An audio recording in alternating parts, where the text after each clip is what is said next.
terima kasih banyak Lilis Darawangi, tepuk tangan buat Lilis.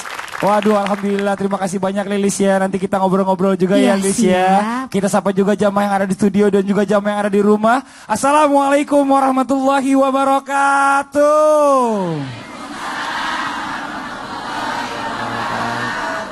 Jamaah. Oh jamaah. Alhamdulillahirrabbilalamin. Assalatu wassalamu ala rasulillahi sallallahu alaihi wasallam. Nah, alhamdulillah hari ini kita ketemu lagi di Islam Itu Indah, mengingat betapa pentingnya sholat 5 waktu yang luar biasa. Setiap sholat punya keutamaan. Dan yang paling alhamdulillah kita bahas hari ini adalah berbicara tentang sholat asar nih Bu. Ibu gimana Bu sholat asarnya Bu? Ketiduran ya Bu ya? Suka ketiduran gara-gara nonton sinetron biasanya. Udah setel TV, habis zuhur dari pagi, habis duha, lanjut zuhur, ngantuk. Ngantuk tidur, bangun-bangun, udah maghrib. Ini bahaya, nauzubillah summa nauzubillah. Nih hari ini kita akan membahas tentang tema kemuliaan tentang di sholat asar. Tema kita hari ini adalah jangan remehkan sholat asar. Apa Bu? Jangan remehkan sholat asar. Tapi emang kita nggak boleh meremehkan semua sholat, karena setiap sholat itu ada keutamaannya. Tapi kita cari tahu juga nih, sebenarnya apa sih makna dan hakikat sholat asar dalam Islam. Untuk itu kita panggil yang pertama, ada guru kita Ustadz Abi Maki. Tepuk tangan buat Ustadz Abi Maki. Silakan Ustadz Abi Maki. Bismillahirrahmanirrahim. Assalamualaikum warahmatullahi wabarakatuh. Waalaikumsalam warahmatullahi wabarakatuh. Alhamdulillahirabbil alamin. Allahumma salli ala Sayyidina Muhammad wa ala ali Sayyidina Muhammad.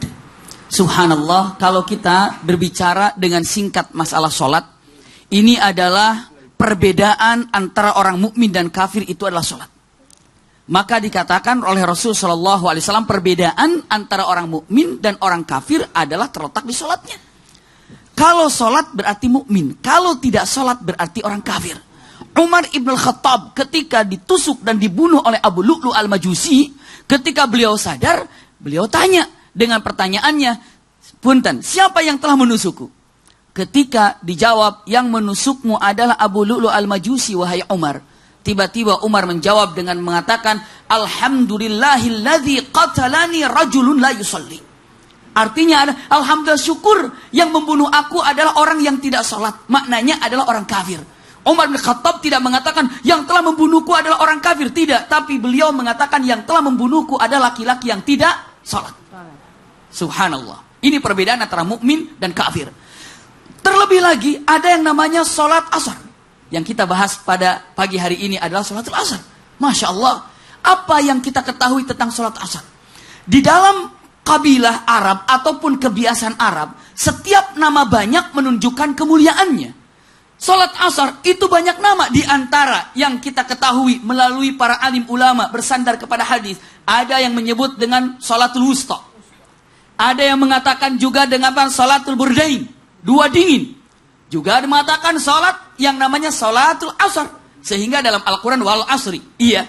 Tapi kesempatan yang indah ini, punten, karena dalam Al-Quran dikatakan hafidhu ala salawati was salatul wusta.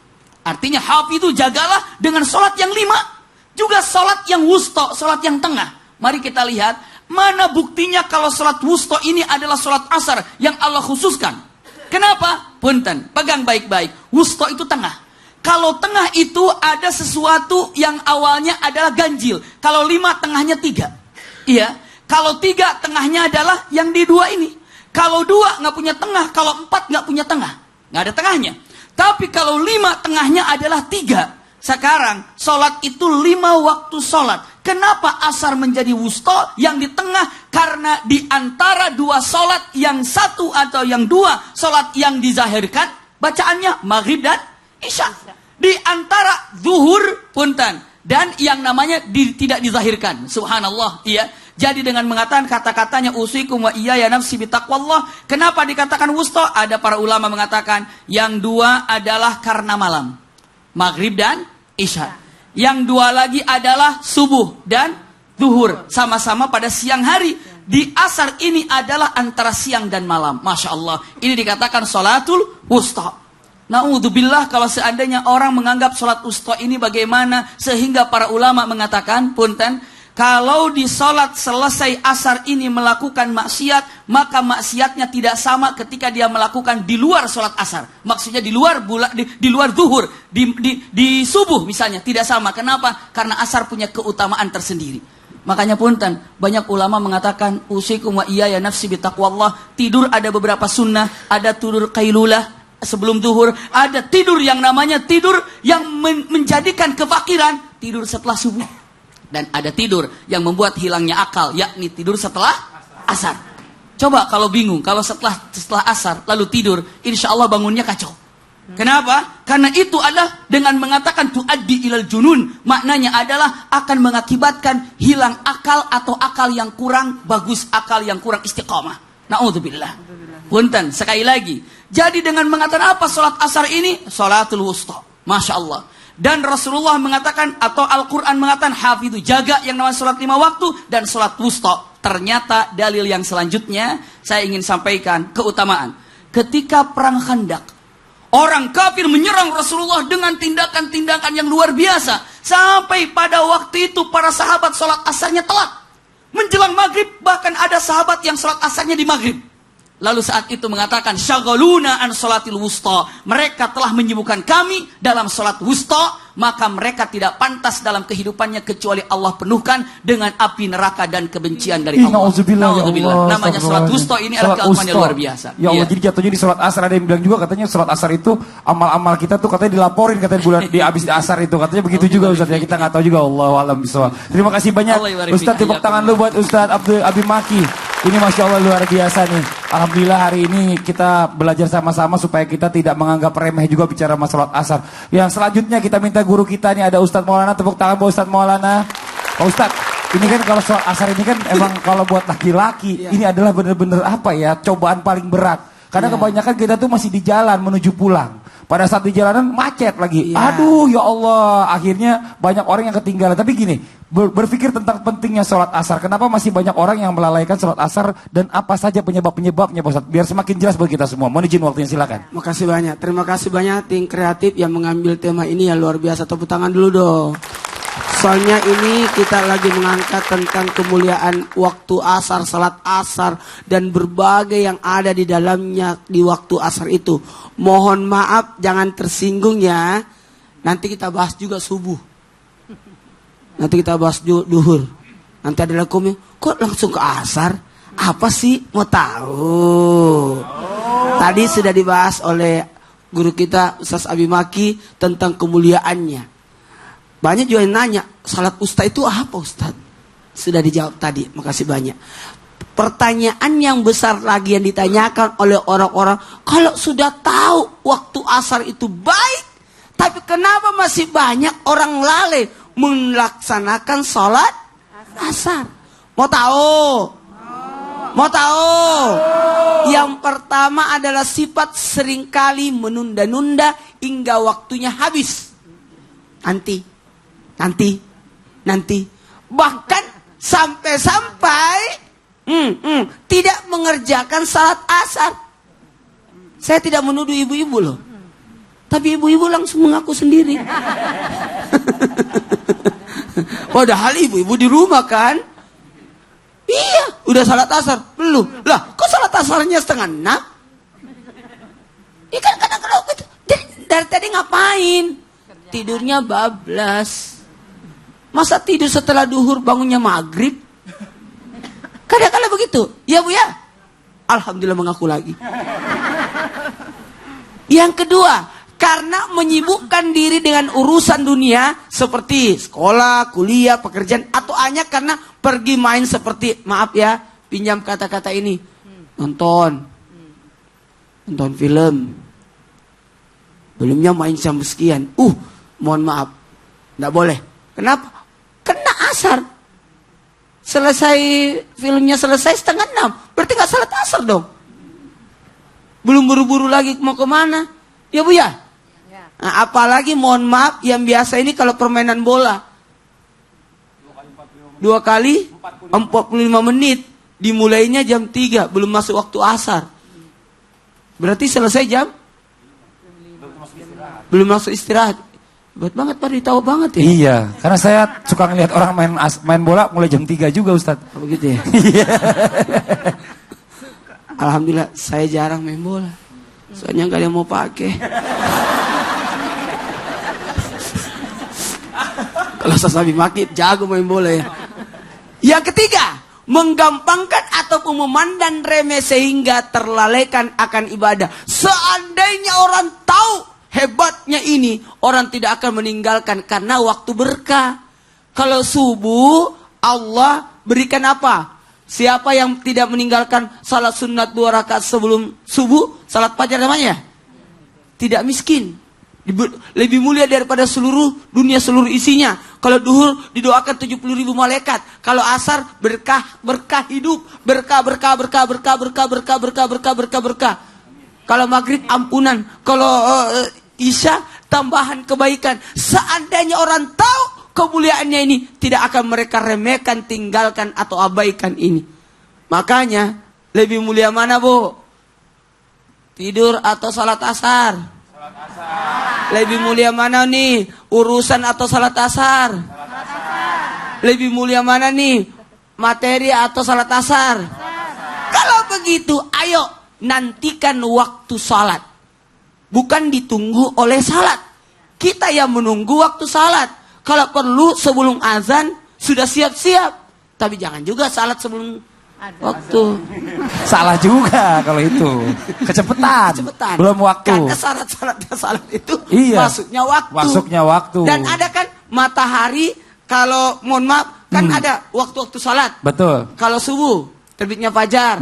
Kalau duhur matahari di tengah-tengah serong sedikit keluar bayangan. Iya. Kalau asar bayangannya sama. Betul. Kalau maghrib masuk mega merah. Betul. Kalau isya hilang mega merah, gelap berarti isya. Masya Allah. Jadi sebenarnya kita harus cari tahu ilmunya juga. Masalahnya setiap sholat ini punya keutamaan. Jadi insya Allah setiap orang yang udah tahu ini nggak akan mau meninggalkannya Ustadz ya. Itulah hebatnya kalau Masya kita Allah. bahas setiap. Karena kalau orang berilmu itu pasti akan memuliakan waktu. Kadang-kadang kenapa banyak orang tidak melaksanakan kemuliaan-kemuliaan itu? Karena dia memang tidak tahu. Makanya harus diberitahu. Makanya kalau perlu kita mencatat, mempelajari, mengingat dan mengamalkan. Bukan hanya mempelajari tapi harus mengingat, dan bukan hanya mengingat tapi harus mengamalkannya. Makanya kita harus melakukannya. Gak disuruh duduk juga pulang sendiri katanya. Tepuk tangan dong buat Ustadz Maulana. Masya Allah. Terima kasih banyak Ustadz. Nggak saya suruh duduk udah pulang sendiri. Alhamdulillah. Iya karena sudah habis waktu.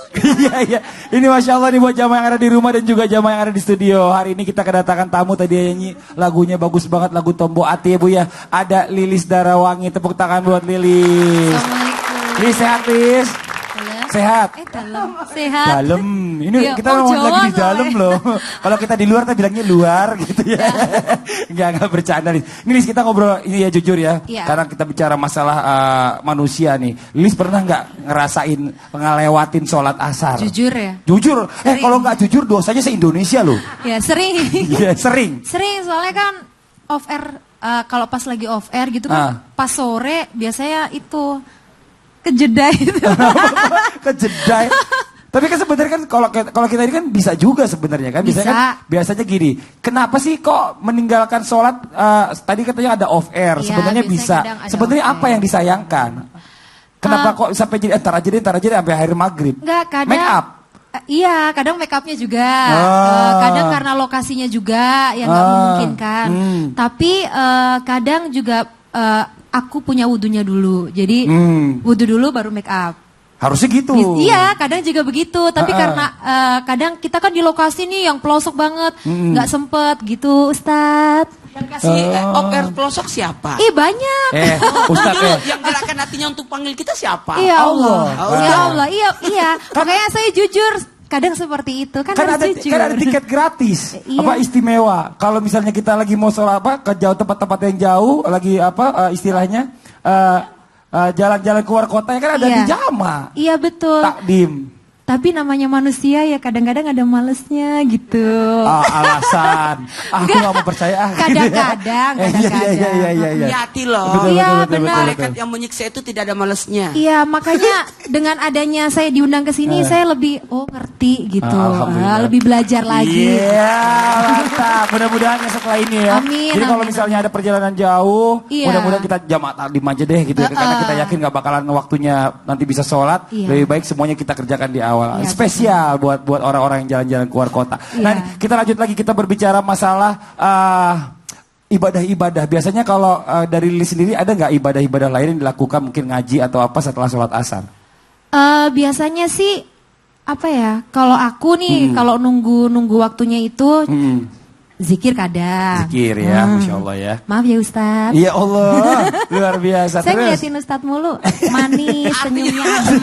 Artinya amalannya bagus. Bagus. Tapi kadang juga menyibukkan diri dengan hal-hal positif. Betul. Misalnya saya latihan lagu karena kan Oke. tuntutan untuk ngafalin lagu ini daripada saya ngerumpi. Oh iya, benar. Iya, daripada saya ngerumpi kan nggak baik. Pokoknya melakukan hal-hal positif Ya, aja. Masya Allah, tepuk tangan sekali lagi dong buat Lilis, luar biasa nih. Sekarang kita lanjut lagi nih ya. Ada nggak sih ibadah-ibadah yang Rasulullah SAW melakukan hingga masuk waktu asar atau ibadah-ibadah lain setelah waktu asar? Ini akan dijelaskan langsung nih. Ada Umi Maki, tepuk tangan buat Umi Maki. Mohon izin Umi, waktunya.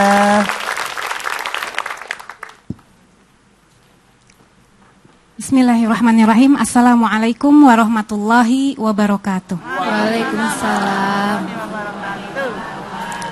Alhamdulillahirabbil alamin. Allahumma sholli ala Muhammad wa ala ali Muhammad. Kalau kita ditanya siapa sih orang yang paling pintar atau paling pandai beribadah? Pasti jawabannya hanya satu. Siapa, Bu? Rasulullah sallallahu alaihi wasallam. Sampai beliau mempunyai julukan apa? Abdan nas. Beliau itu orang yang paling pandai beribadah. Sehingga terkenal dengan kata-kata naharuhu syam wa lailuhu qiyam. Jadi di siang harinya beliau itu sering berpuasa. Kebanyakan berpuasa daripada berbuka. Di malam harinya kebanyakan beliau qiyamul lail daripada tidur. Ibu ngapain kalau malam? Qiyamul lail dong, ya, biar kayak Rasulullah. Jadi Rasulullah juga kesehariannya tuh beliau senangnya di masjid, beriktikaf di masjid. Kenapa? Karena beliau itu merasakan ketenangan, adanya ketenangan di dalam masjid. Sehingga Siti Fatimah, kalau beliau merasakan kangen kepada Rasulullah atau ingin menanyakan sesuatu kepada Rasulullah, beberapa kali Siti Fatimah itu tidak mendapatkan Rasulullah berada di rumahnya, selalu di masjid. Setelah subuh di masjid. Setelah zuhur Siti Fatimah ke rumah Rasulullah di masjid. Setelah asar di masjid. Lalu apa yang dilakukan Rasulullah kalau beliau berada di masjid? Rasulullah berada di masjid dari mulai ba'da subuh. Rasulullah tentunya sholat berjamaah subuh di masjid. Kemudian Rasulullah beriktikaf di masjid, ibu-ibu. Setelah beriktikaf, Rasulullah menunggu sampai waktunya syuruk. Kemudian datang waktu syuruk, beliau sholat 2 rakaat. 2 rakaat syuruk. Karena ternyata Rasulullah melakukan itu bukan tidak ada sebab. Rasulullah tahu bahwa barang siapa yang sholat berjamaah subuh di masjid, kemudian beriktikaf sambil menunggu waktu datangnya sholat syuruk, dan sholat syuruk 2 rakaat, bukan hanya iktikaf tapi nggak sholat syuruk ya ibu-ibu. Jadi setelah nunggu sampai sholat syuruk dan 2 rakaat syuruk, kata Rasulullah apa? Pahalanya sama dengan menunaikan ibadah haji tamah. Jadi kamil. Mau nggak ibu-ibu? Berarti harus sholat subuh berjamaah. Ibu-ibu tidak perlu di masjid, rumah pun bisa, Bu Ibu. Ya. Kemudian setelah sholat syuruk, datang waktu duha. Rasulullah sholat duha. Dan yang paling unik, ibu-ibu tahu afdalnya waktu duha kapan? Waktu duha itu afdalnya ketika anak unta merasakan padang pasir kalau diinjak panas, itu waktu yang afdal, Bu. Jadi bukan 7:30, bukan baru masuk waktu duha yang boleh, cuman nggak afdol. Jadi yang afdolnya ketika kaki anak unta merasakan kakinya panas, itu adalah waktu yang afdol. itu mungkin sekitar 10:30 atau 10:30. Iya. Kemudian setelah itu datang waktu zuhur, tentunya Rasulullah melakukan sholat qobliyah zuhur. Kemudian ba'diyah zuhur. Dan jangan lupa, sebelum zuhur pun Rasulullah menyempatkan qailulah. Apa itu qailulah? Tadi sudah disampaikan bahwa qailulah itu tidur sebentar. Dan setelah sholat zuhur, Rasulullah membagi waktunya untuk sahabat-sahabatnya berdakwah. Yaitu ada sahabat yang bertanya tentang masalah apapun, Rasulullah menyediakan waktunya untuk sahabat-sahabatnya. Setelah itu datang waktu asar. Tentunya sebelum sholat asar, Rasulullah menunggu dengan zikir, dengan i'tikaf. Dan kalau sampai selesai waktu asar pun, Rasulullah tetap, kalau masih ada sahabat yang belum selesai bertanya, Rasulullah tetap melayani sahabatnya untuk bertanya. Itulah dakwah Rasulullah, itulah kebaikan atau kerjakan yang dikerjakan oleh Rasulullah Shallallahu Alaihi Wasallam kesehariannya. Mudah-mudahan kita bisa melaksanakan apa yang dilakukan Rasulullah SAW. Terima kasih banyak Umi, tepuk tangan dulu dong. Ya Allah, tuh tadi udah digambarin sama Umi ya, jelas ya apa yang dilakukan Rasulullah. Tadi baru sampai sholat asar nih buat jamaah yang ada di studio dan juga jamaah yang ada di rumah yang masih penasaran, kira-kira apa saja manfaat dan kemuliaan bagi orang-orang yang bisa menjaga sholat asarnya. Nanti akan jelaskan kembali oleh Umi Maki sesaat lagi, jangan kemana-mana. Nah, sebelumnya kita juga akan mendengarkan terlebih dahulu ada sebuah lagu yang akan dinyanyikan oleh Nas Indonesia. Silakan teman-teman Nas.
Kembali lagi di Islam itu Indah, masih di tema kita hari ini, jangan remehkan sholat asar. Nih buat jamaah yang ada di rumah, yang baru selesai sholat subuh, nih Masya Allah luar biasa hari ini ilmu yang bisa kita dapatkan dari tema kita, jangan remehkan sholat asar. Tadi sudah dijelaskan di awal oleh para narasumber kita betapa pentingnya sholat asar dan keutamaan-keutamaannya. Dan Alhamdulillah hari ini ada Lilis Darawangi juga di studio yang menemani kita semua. Tepuk tangan sekali lagi buat Lilis Darawangi.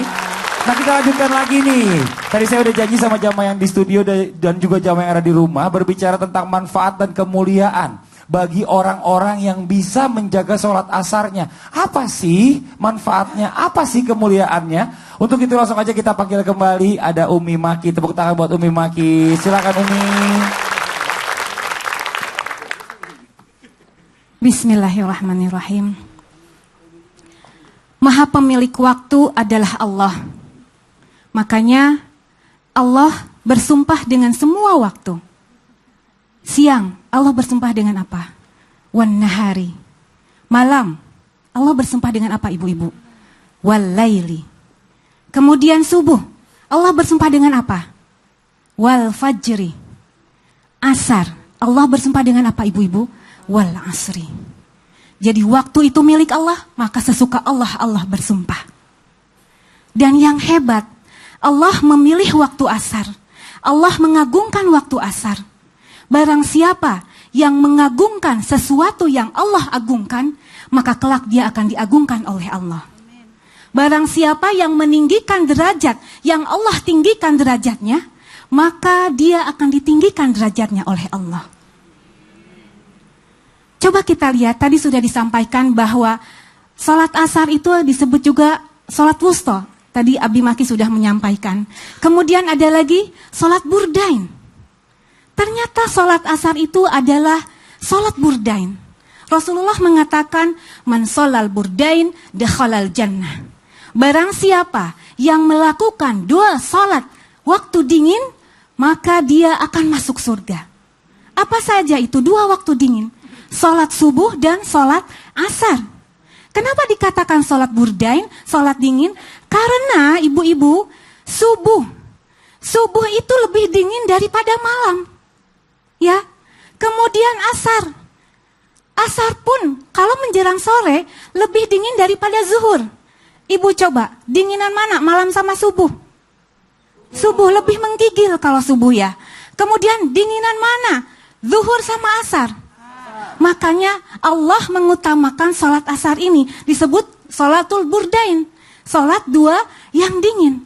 Apa tadi jazanya atau pahalanya? Dikatakan oleh Rasulullah, dakhalal jannah, maka dia akan masuk surga. Hidup ini semuanya hanya memohon ridho Allah, yang tujuan kita adalah jannah. Surga yang Rasulullah bilang, mala ainun ra'at, wala udhunun sami'at, wala khatarul biqalbil bashar. Jadi tidak bisa mata menyampaikan keindahan surga, tidak bisa telinga menyampaikan keindahan surga, tidak bisa ucapan menyampaikan keindahan surga. Kita tidak pernah bisa melihat apa yang kita lihat kelak di surga, tidak ada Bu di dunia. Apa yang kelak didengar di surga tidak ada di dunia. Ibu, kalau ada seorang yang masuk surga ya Bu, kemudian suruh ke dunia, kalau ditanya dia bingung surga seperti apa. Sama ketika Rasulullah SAW ditanya setelah Isra Mi'raj, Rasulullah ditanya oleh Umar bin Khattab, wahai Rasulullah, bukankah engkau pernah ke surga? Jawaban Rasulullah, bala, aku pernah ke surga. Ya, aku pernah ke surga. Ya Rasulullah, siflanal jannah ya Rasulullah. Kata Umar bin Khattab dengan penuh pengharapan, wahai Rasulullah, tolong ungkapkan bagaimana indahnya surga. Kemudian Rasulullah terdiam, tidak mampu mengatakan keindahan surga. Kemudian tidak bosan Umar bin Khattab bertanya, ya Rasulullah, siflana jannah ya Rasulullah. Seketika Rasulullah tetap tidak bisa bertanya. Berdiam hanya mengatakan, ajaztu lisani, keluh lisanku. Karena lisanku tak mampu untuk mengungkapkan indahnya surga. Seperti tadi dikatakan bahwa mata kita tidak bisa menggambarkan seberapa indahnya surga. Kemudian mulut kita tidak bisa mengungkapkan seberapa indahnya surga. Telinga kita pun tidak akan pernah mendengar indahnya apapun yang ada di surga. Makanya ibu-ibu, selalu ibu berharap kepada Allah untuk masuk surga. Berdoa kepada Allah untuk meminta surga. Dan ingat, yang paling nikmat, yang paling indah kelak di surga adalah melihat wajah Allah. Ibu mau melihat wajah Allah? Itu nikmat banget. Saya belum sih. Tapi Rasulullah gak bohong. Ibu tahu doanya apa? Allahumma antas salam wa minkas salam. Terusin Bu. Masya Allah. Masya Allah. Ibu suka baca ternyata ya Bu. Tapi baru tahu ya Bu ya. Insya Allah didawamkan. Mudah-mudahan kelak kita semuanya masuk jannahnya Allah, jannah Firdaus. Mudah-mudahan kita kelak melihat Allah, melihat wajah Allah dengan nikmat. Dan jangan lupa Ibu, panggil saya, panggil keluarga saya, panggil Ustaz Nurul, panggil saya Ustaz, Mas Fadli. Ibu-ibu, nanti kalau Ibu duluan melihat saya nggak di surga, ditarik ya Bu ya. Jangan sampai Ibu lupa sama saya. Karena kata Rasulullah, seorang teman yang baik diizinkan untuk menarik temannya yang baik juga ke surga. Mudah-mudahan kita termasuk muslimah yang salihah, sehingga kelak kita berkesempatan melihat Allah. Amin. Umi, makasih banyak Umi. Tepuk tangan dong buat Umi. Ya Allah, enak banget ya. Nanti kalau misalnya katanya orang di surga itu bisa ngajak teman-temannya Bu, ajak saya ya Bu ya. Jangan main di rumah kalau udah di surga saya nggak ada, cariin saya ya Bu. Ajak saya ke sana ya Bu ya. Ini Masya Allah nih luar biasa nih. Nah sebelum kita lanjutkan lagi nih, kita kasih kesempatan dulu nih ya sama jamaah yang ada di studio. Yang mau nanya sama narasumber kita boleh, silakan. Yang mau nanya angkat tangan Ibu, ayo. Wah nih yang semangat Ibu, boleh sebelah sini silakan Ibu, mohon izin. Langsung aja ya, silakan Ibu.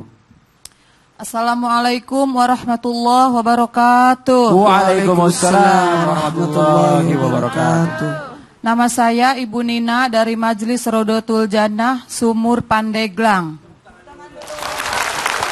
Silakan Ibu. Bapak Ustadz dan Ibu Ustazah, saya mau bertanya, termasuk golongan orang-orang seperti apa yang suka melalaikan sholat asar? Oh, termasuk golongan orang seperti apa ya? Yang suka melalaikan sholat asar itu Bu Nina ya pertanyaannya. Oke Bu, tenang dulu ya Bu ya. Coba kita minta Ustadz Maulana mohon izin dijawab. Kita bisa golongkan, ada beberapa golongan. Kalau dia memang, mohon maaf ya, nauzubillah summa nauzubillah, menyengaja meninggalkan salat asar, itu bisa jadi orang apa? Dosa besar. Dan bisa kekufuran. Kufur itu.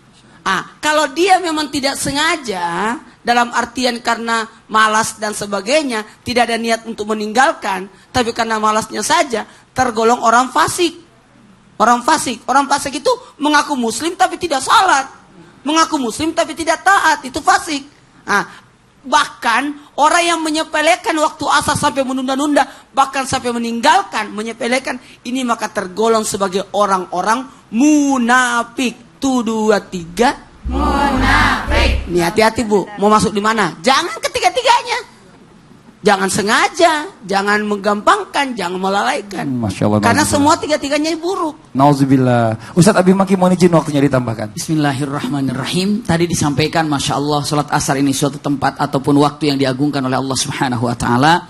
Maka usikum wa iyaya nafsi bitaqwallah, ketika melalaikan sholat asar hakikatnya dia telah melalaikan kesuksesan buat dirinya. Punten saya sampaikan. Ini untuk diingat. Sebesar apa kita, secepat apa kita akan masuk surga kelak, secepat apa kita melaksanakan sholat. Amin, amin. Iya, seperti itu. Ya, secepat apa kita akan menuju ke surga Allah, secepat itu kita melaksanakan sholat. Kalau kita lalai melaksanakan sholat, kita juga akan leha-leha untuk masuk surga. Ini dia. Ini adalah tentang masalah kelalaian sholat dan mempercepat sholat. Wallahu a'lam. Masya Allah itu jelas Ibu ya.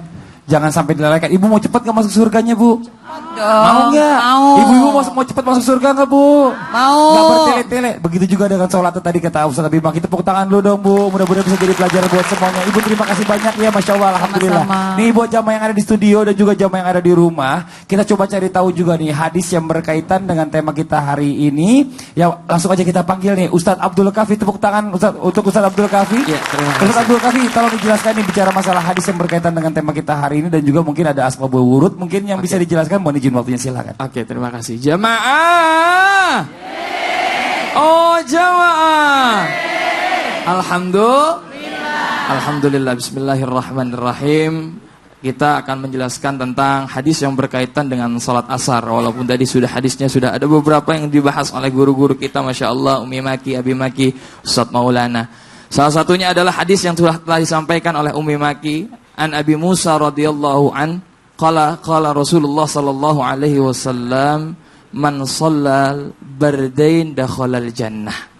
Barang siapa yang dia kemudian salat bardain, artinya tadi sudah dijelaskan, bardain artinya adalah dingin. Dua yang dingin beyah, antara yaitu subuh dan asar. Memang antara subuh dan asar ini adalah sesuatu yang sangat teramat berat. Di salat subuh ini banyak sekali godaan-godaan syaitan. Ya, syaitan itu bergelantungan di mata kita, kaki kita diikat, kemudian tangan kita juga diikat, semuanya diikat. Agar apa? Agar kita lalai melaksanakan salat subuh. Begitupun salat asar. Ini salat asar kita disibukkan, sudah disinggung tadi oleh guru kita Abi Maki. Kita disibukkan dengan amal-amal kita. Maka saya pernah terjadi seperti itu ketika saya sedang letih, kemudian saya tertidur. Sehabis salat asar, sehabis waktu asar, kemudian saya waktunya belum salat asar. Begitu saya bangun, saya langsung dibilang oleh orang tua dan diingatkan oleh orang tua, sudah salat asar belum? Saya dengan bangun langsung terbangun, astagfirullahaladzim. Saya menyangka ini udah subuh. Sering kayak gitu ibu-ibu? Pemirsa di rumah sering kayak gitu ketika ketiduran di salat asar, kemudian merasa itu adalah subuh hari, di subuh hari. Pernah? Itu adalah efek dari kita meninggalkan salat asar. maka dakhalal jannah. Orang yang menjaga salat subuh dan asar khususnya, ini adalah dakhalal jannah. Maka syarah hadis mengatakan annal muhafadzah hataini salataini ahadun min asbabi dukhulil jannah. Kalau kita ini menjaga dua salat yang ini, umumnya buat semuanya. Apa? Ahadun adalah salah satu min asbabi dukhulil jannah. Sebab-sebabnya kita masuk surganya Allah Subhanahu wa ta'ala. Maka ini ibu-ibu mohon diingatkan yang punya anak, ibu ya. Kadang anak keliuran, kita nggak tahu udah sholat atau belum, kita ingatkan. Teman-teman yang di rumah juga yang masih muda, yang kaula muda sering nongkrong biasanya. Kadang lebih penting nongkrong daripada sholat. Alangkah indahnya ketika kita nongkrong bareng, begitu masuk azan, Allahu Akbar, Allahu Akbar. Kita mengingatkan teman kita, yuk kita sholat yuk. Ya nggak lama kok, paling cuma 4 menit, kalau nggak 5 menit kita sholat jamaah. Kemudian kita bareng-bareng nongkrong, kemudian sholat jamaah. Masya Allah, begitu indah kalau kita saling mengingatkan seperti itu.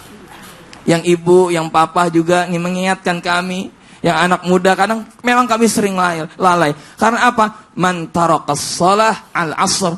Barang siapa yang meninggalkan sholat asar, maka habitu amaluh.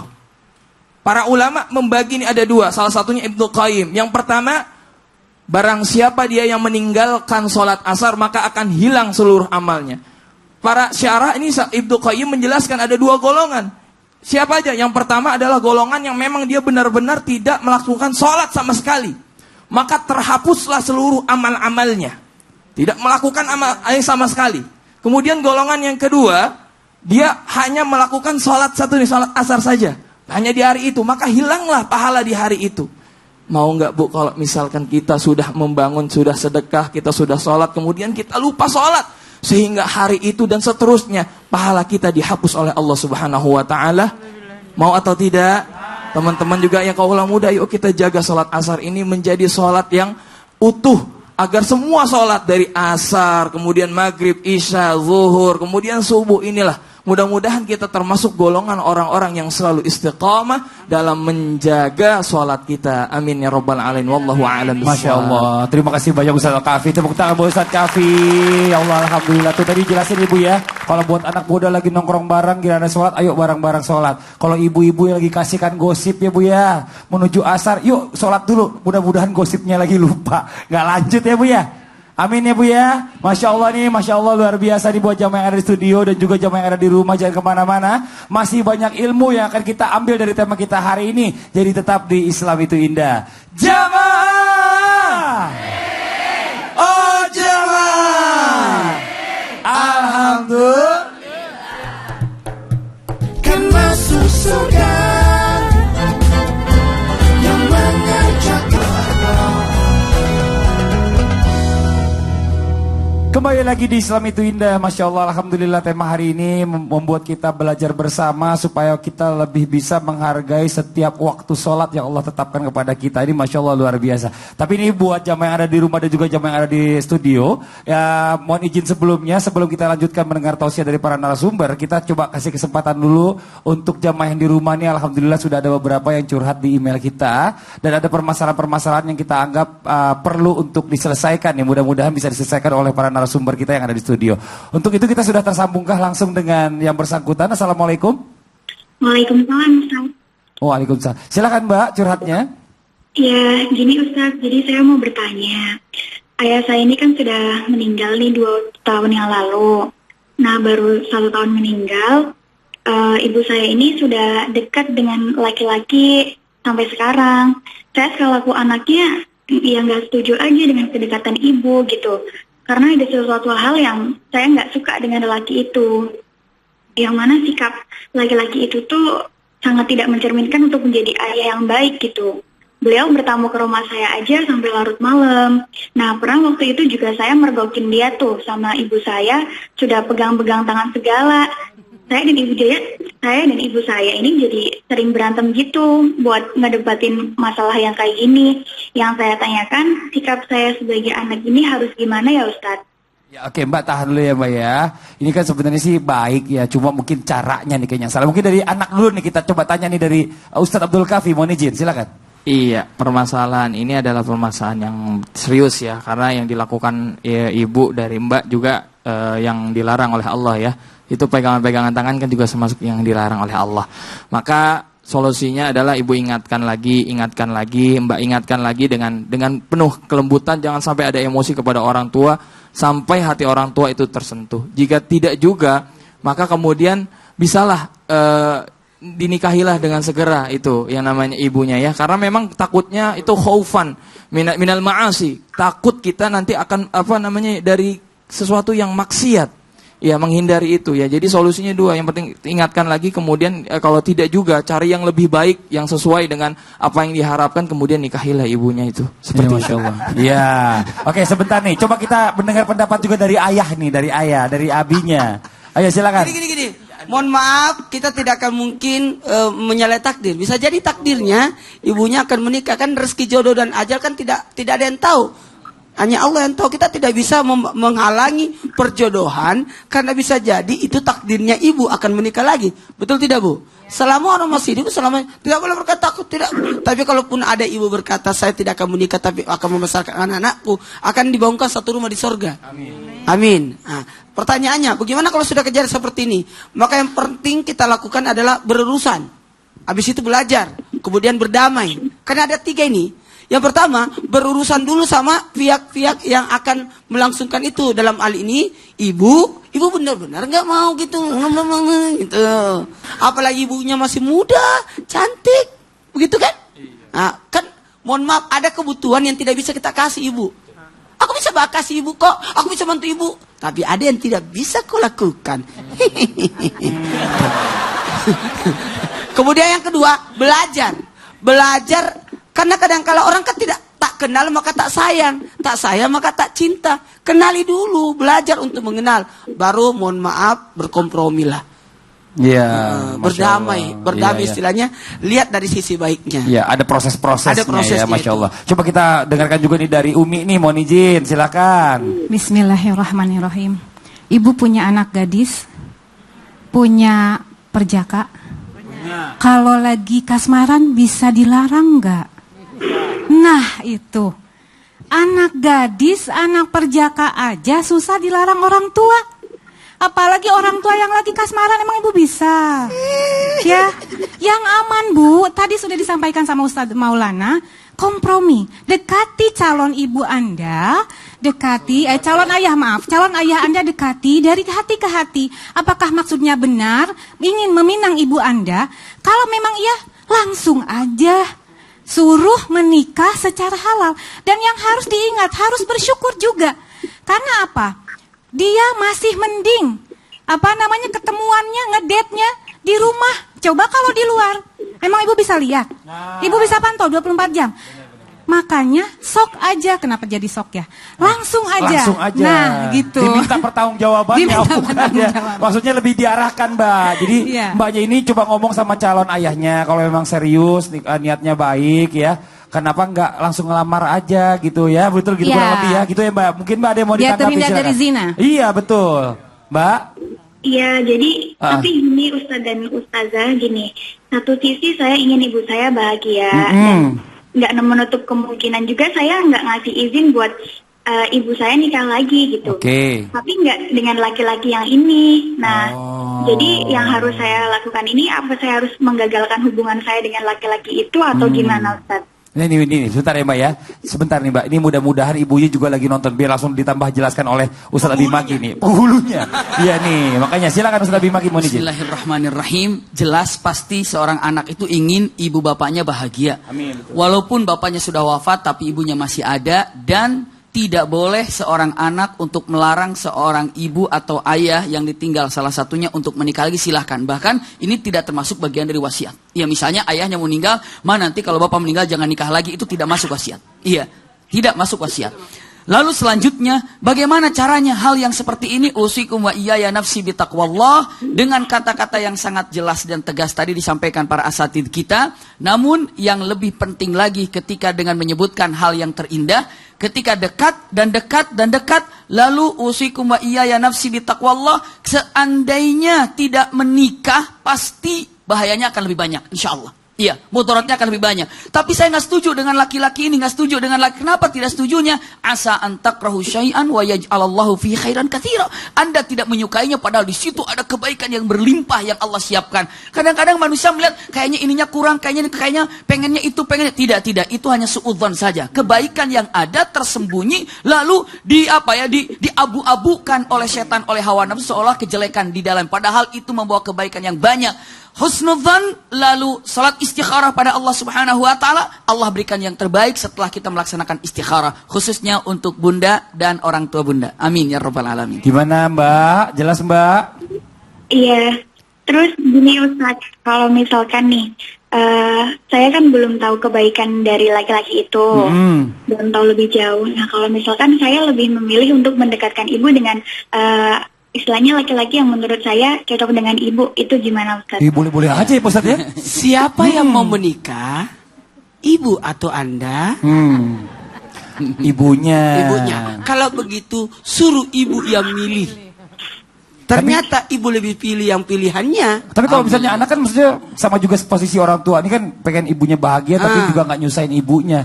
Mah yang ini aja deh mah, ini tuh lebih begini loh. Kalau memang punya calon, yakinkan. Oh gitu, yakinkan Tapi Mbak. mohon maaf ya, hati tidak bisa dimainin loh. Betul. Menurut kita ganteng, tapi menurut ibu enggak. Kan selera orang macam-macam. Ibu yang di sini, ibu mendukung semua di situ. Ibu yang di sini senyum-senyum. Iya. Pilihan ibunya atau pilihan anaknya?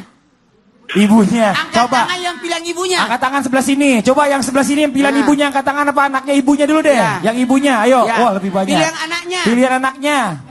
Dikit. Aduh, ya. Jadi ya, gitu, karena siapa yang menjalani adalah ibu. Dan yang paling penting kita salat sunat istikharah. Iya, Suruh Mbak. ibunya salat sunat. Gitu ya Mbak ya, jelas aja ya. Boleh ya. Maksudnya direkomendasikan kepada ibunya tapi tetap ibunya yang memilih. Karena yang mau nikah siapa Mbak? Ibunya. Iya. Gimana Mbak, jelas? Iya jelas. Makasih. Alhamdulillah. Makasih banyak ya Mbak ya. Mudah-mudahan ibunya gak salah pilih ya. Dijadikan nanti jodohnya di dunia dan juga di akhirat. Amin amin ya robbal alamin. Masya Allah, terima kasih banyak Mbak curhatnya. Mudah-mudahan bisa jadi pelajaran juga buat yang lainnya. Tepuk tangan buat Mbak yang di rumah. Alhamdulillah nih. Makanya kita lanjut lagi nih ya. Nah sekarang kita kembali lagi masih di tema kita hari ini, jangan remehkan sholat asar. Sekarang kita cari tahu juga nih, bicara masalah ancaman sekarang. Ancaman-ancaman bagi orang yang menunda-nunda pelaksanaan sholat asar sampai waktunya habis. Apa ancamannya? Untuk itu langsung dijelaskan oleh Ustadz Abi Maki. Tepuk tangan buat Ustadz Abi Maki. Mohon izin Ustadz. Bismillahirrahmanirrahim. Subhanallah, maha suci Allah yang telah mengumpulkan kita di tempat yang sangat-sangat indah ini. Bismillah, Masya Allah, bagi orang-orang yang mengakhir-akhirkan sholat. Tidak hanya sholat asar saja, tapi setiap sholat. Sudah jelas ada dalam Al-Quranul Karim dengan ucapan fawailul lil musallin, celakalah bagi orang-orang melaksanakan sholat. Alladzina hum an sholatihim sahun, yakni yang melalaikan sholatnya. Yang melalaikan sholatnya. Punten. Tolong pegang baik-baik, usikum wa iyaya nafsi bitaqwallah. Kalau sudah melalaikan, mengakhir-akhirkan, insya Allah biasanya bukan hanya di ujung, bahkan bisa jadi meninggalkan sholat. Kalau sudah sampai tertinggal sholat asar, ancamannya luar biasa. Salah satu hadis dengan kalimat yang sangat luar biasa untuk kita pahami. Man taraka sholatil asri laqad wutira ahlu wa malu. Subhanallah. Siapa yang telah meninggalkan sholat asar, sesungguhnya dia telah kehilangan hartanya dan keluarganya. Ini dia. Lihat, satu kali tidak sholat asar, hartanya hilang, keluarganya hilang. Kalau boleh digambarkan dengan kata-kata yang lebih rendah atau lebih mudah dipahami adalah orang yang meninggalkan sholat asar, orang yang termiskin yang ada di dunia. Sengsara. Namanya apa? Dengan mengatakan witr, itu artinya menyendiri. Farid, menyendiri, munfarid. Itu kalimatnya. Orang yang tidak melaksanakan sholat asar, apa yang terjadi? Dia kehilangan hartanya, kehilangan istrinya, kehilangan anaknya, kehilangan keluarganya. Sekarang saya tanya untuk ayahanda bunda yang ada di studio ataupun yang ada di rumah, pertanyaannya, kehilangan sholat asar apa kehilangan semua keluarga? Dua-duanya? Tidak. Tapi kalau dibilang daripada kehilangan keluarga semuanya, ini sholat asar ternyata adanya. Mafhum daripada mukhalafah para alim ulama, apabila sholat asar maka akan membawakan keberkahan dari harta dan keluarga. Pegang baik-baik. Subhanallah, sholat asar Jangan dengan tema yang sangat indah, jangan diremehkan sholat asar. Ya iya, ini bukan hanya sekedar judul dan bukan hanya sekedar tema, tapi ini hal yang sangat penting sekali. Luar biasa. Iya, kehilangan keluarga, kehilangan anak, kehilangan istri, itu hanya meninggalkan sholat asar 1 kali saja. Ini dia. Punten, dilanjutkan. Lalu dengan menyebutkan, jadi kalau yang namanya mengakhir-akhirkan sholat itu bahaya. Abu Bakar As-Siddiq kata-kata yang sangat indah. Punten, jangan sampai dilupakan. Majelis yang sangat indah ini, mimbar Islam itu indah ini, Masya Allah, iya. Kata-kata yang indah, as-salatu fi awwali waqti ridha Allah. Salat di awal waktu mengundang ridha Allah. Wa awsatuha, lalu di tengahnya itu akan mengundang rahmatullah, rahmat Allah. Wa akhiru dzanbun, dan yang terakhir apabila diakhirkan salat itu adalah dosa. Wa tahtaju ila maghfiratillah, maka Anda harus perbanyak istighfar. Ini awal, tengah, akhir. Awal, tengah, akhir. Ini dia. Sekarang kita pertanyakan dalam diri ini, kita sholat suka di awal, di tengah, apa di akhir. Tapi misalnya mengatakan, tapi saya agak ini nih, lagi ada sesuatu yang tidak boleh ditinggalkan, sehingga sholat saya harus di tengah, sehingga sholat saya di akhir. Apa masalahnya? Apa masalahnya sehingga mengakhirkan sholat ini? Simpan baik-baik, jangan dilupakan, karena ini adalah penting dalam urusan sholat. Iya. Jadi dengan mengatakan apa yang boleh ditinggalkan, misalnya boleh mengakhirkan sholat, contoh apabila demi maslahat ummah, contoh sedang operasi dokter, jangan baru dibelek, adzan, tunggu ya nanti saya lanjutkan, terusin dulu operasinya. Iya.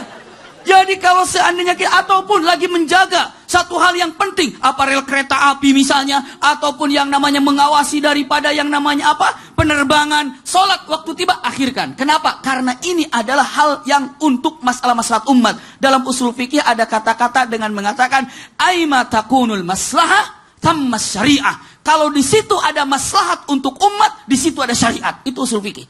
Ulangi lagi, ya. Apabila di situ ada maslahat untuk umat, maka di situ ada syariat.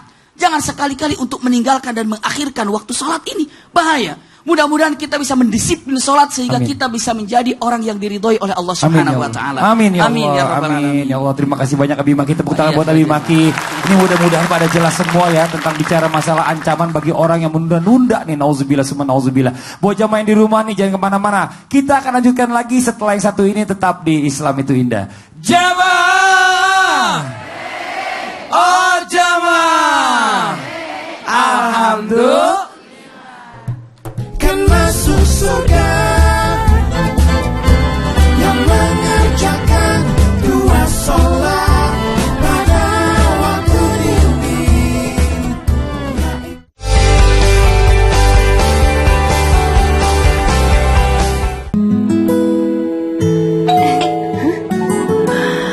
Wah, dari siapa? Kayaknya anak-anak. Iya, mesranya. Kan semua bisa dijaga. Mesra dijaga pakai cinta. Kulit dijaga pakai Nuris A. 200 IU untukku, 400 IU untukku. Dengan wheat germ dan soybean oil, Nuris A.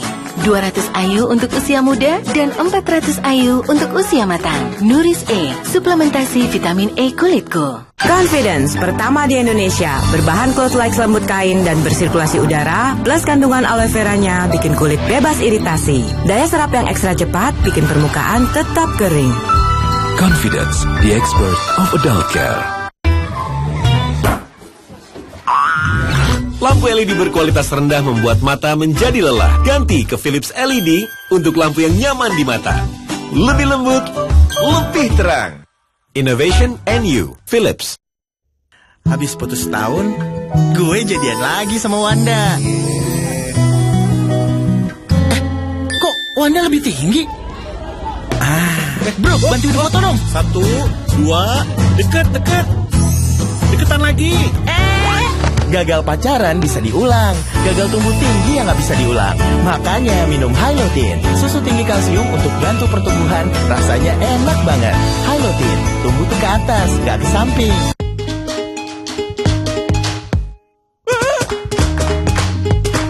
Banyak hal yang bisa berubah di kamar mandi. Namun, Stella Pocket Bathroom tetap wangi hingga 30 hari.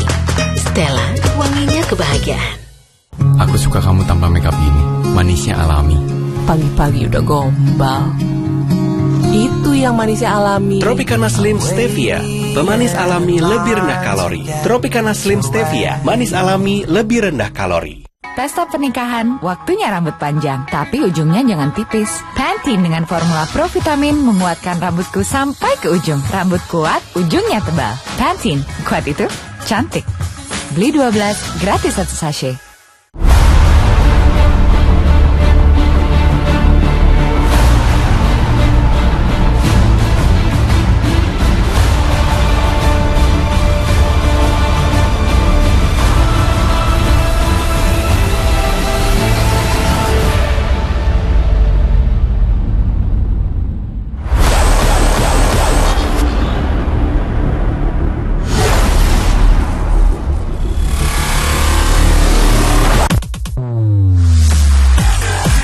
Gear that lets you move further. Ignis, gear to ignite. Karimun Wagon R, beli sekarang, free voucher belanja.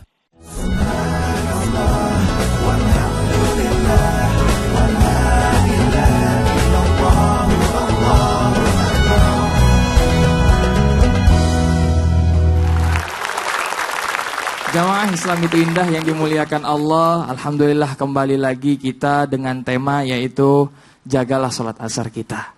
Ya, sekarang kita berpikir bahwa kita harus selalu menjaga sholat kita. Jamaah yang dimuliakan Allah, berapa banyak waktu yang kita pakai untuk kita aktivitas. Berapa banyak ketika kita mengidolakan sesuatu kemudian kita sambil meneteskan air mata. Berapa banyak kita meneteskan air mata bukan karena Allah Subhanahu wa ta'ala. Pernahkah kita meneteskan air mata ketika kita beribadah salat kepada Allah Subhanahu wa ta'ala?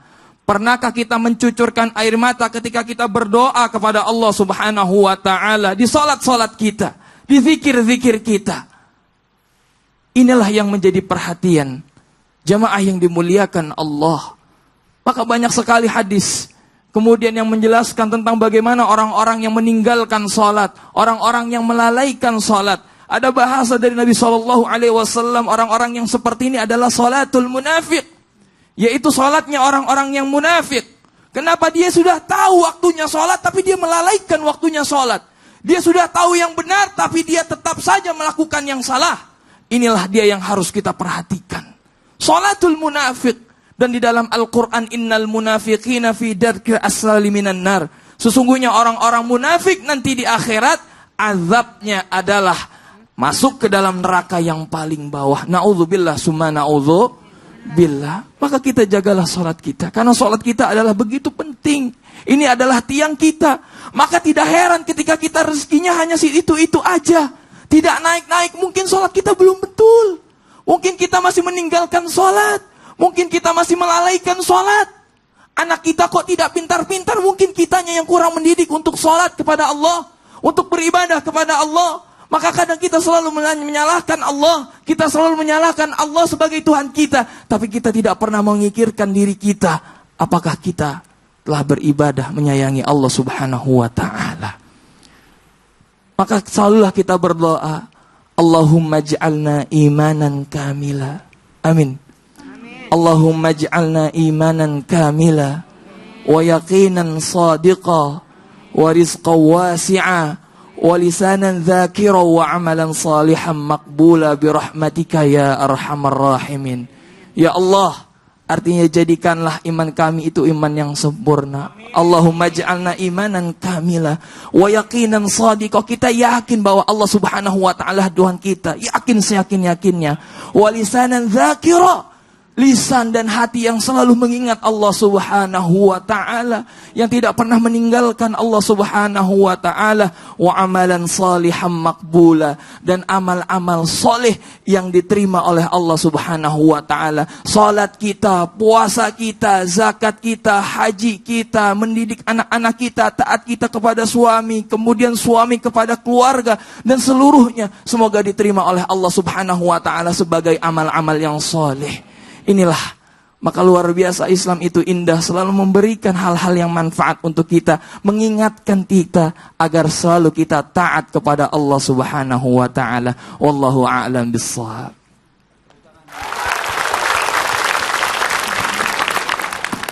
Bismillahirrahmanirrahim. Subhanallah, Maha Suci Allah yang telah mengumpulkan kita di tempat yang sangat indah ini. Ternyata kalau kita melihat berbagai macam teori tata cara agar kita ini lebih rajin dan nikmat untuk melaksanakan sholat. Usikum wa iyaya nafsi bitaqwallah. Kalau boleh bertanya, kira-kira ayahanda bunda makan itu untuk apa? Jawaban rata-rata mengatakan untuk hidup. Untuk hidup. Kalau hanya tujuannya makan untuk hidup, buat apa lauknya macam-macam? Udah aja kan untuk hidup. Nasi aja sama garam hidup. Ya, nasi aja sama garam hidup. Tiap hari, oh nggak mau garam, saya mau tempe. Tiap hari nasi, tempe, nasi hidup. Tapi kenapa lauknya macam-macam? Lauknya berbagai. Kenapa? Ingin nikmat di lidah. Ingin nikmat di lidah. Ingin nyaman di lidah. Usikum wa iyaya nafsi bitaqwallah. Untuk apa sholat? Bukan untuk melaksanakan kewajiban saja. Tapi ini yang harus kita lakukan adalah sholat. Ya, saya untuk melakukan kewajiban. Tapi saya ingin menikmati sholat seperti menikmati makanan. Subhanallah. Sekali lagi, kalau makanan yang lezat kita akan ketagihan. Datang lagi, datang lagi. Kalau nikmat sholat, subhanallah akan ketagihan. Sholat lagi, sholat lagi, sholat lagi. Sehingga Rasulullah SAW kalau tiba waktu sholat, Rasulullah tidak mengatakan, Bilal adzan. Tidak. Rasulullah bilang, arihna biha ya Bilal. Hai Bilal, istirahatkan hatiku dengan sholat. Ternyata sholat ini adalah istirahatnya hati.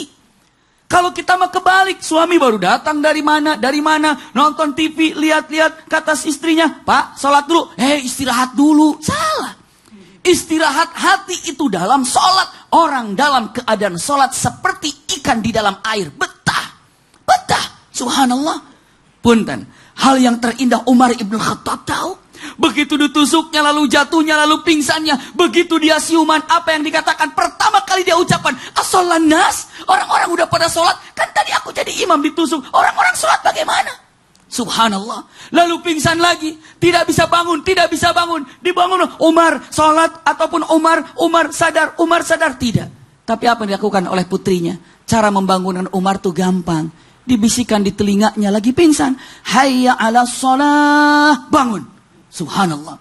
Coba kalau kita lagi subuh. Hayya ala sholah. Baru adzan. Astagfirullah. Ini dia selimutan lagi. Tidur lagi. Nyenyak lagi. Nah ini ternyata dan punten hal yang perlu saya sampaikan di depan ayahanda bunda, Masya Allah, di mimbar yang sangat indah ini. Apakah kita punya cita-cita semuanya? Punya keinginan, cita-cita dan harapan? Kalau pertanyaannya, ya Rob, saya punya cita-cita, saya punya keinginan, saya punya harapan. Jauh nggak harapan saya dengan cita-cita saya dalam pengabdian? Saya ingin jadi ini, saya punya ini, saya ingin memiliki ini. Masih jauh nggak cita-cita saya ini? Jawabannya adalah, sedekat apa kening Anda ke tempat sujud, sedekat itu cita-cita Anda akan cepat tercapai. Jika menjauhkan kening ini dengan tempat sujud, cita-cita akan semakin jauh tercapai. Tapi ketika kening kita ini selalu mendekatkan ke tempat sujud, kening dekat ke tempat sujud, maka cita-cita itu semakin dekat dan merapat. Subhanallah. Luar biasa, ini perkataan yang harus disimak oleh kita semuanya. Bahkan punten, tadi ada satu kalimat yang pernah saya sampaikan, tapi ini hal yang lebih tajam lagi. Punten, nanti kelak di akhirat, kita bisa jawab pertanyaan man rabbuka, man nabiyuka, bisa jawab nggak itu? Kalau ibu bapak ingin bertanya, apakah saya nanti bisa cepat menjawab man rabbuka, man nabiyuka? Ternyata jawabannya adalah secepat apa Anda baiknya untuk melaksanakan sholat, secepat itu Anda akan bisa menjawab pertanyaan-pertanyaan malaikat.